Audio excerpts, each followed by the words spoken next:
izy tsy avy hatrany kosa isika ao anatin'ny lafim-baovao ara-politika nisy ara moa ny fanekena izay nataon'ireo filohana androm-panjakana tsirairay avy ao anatin'ny fitondrana amin'ny tsy tokony andaniana amin'ny atsina amin'ny roa ao anatin'ny fifidianana raha ny tsikatra nefa dia misy ny zavatra mifanohitra amin'izay izay mitranga amin'izao fotoana izao arahantsika ny andiandiana.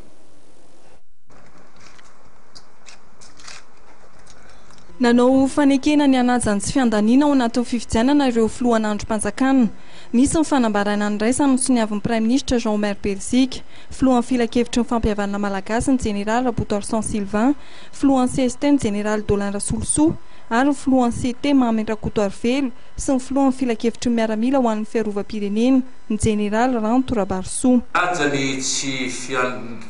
fiandania ny androm-panjakana izay tarihinay mandritra ny fotoan'ny tetezamita amin'ny ankapobeny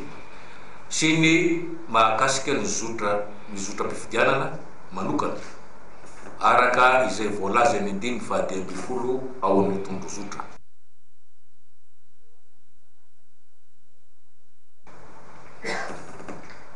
Hiaro sy ampandroso araky ny lalàna mandritry ny fotoam-pifidianana ny zon'olombelona, ny fahafahana fototra, indrindra fa ny fahafahana miteny, fahafahana manana sangakevitra, fahafahana mikambana, fahafahana maneho hevitra ary ny fanajana ny fahafahany fanaovana gazety.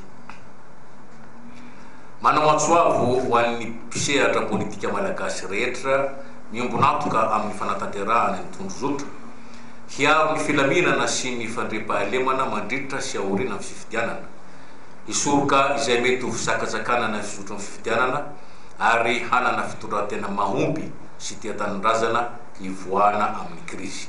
Ny komity mpanarimaso ny fanatanterahana sordalana na ny CSC ny topo-kevitra tamin'ny famorina ny filohana androm-panjakana izay nitoto-saina tetsy amin'ny hôtel Panorama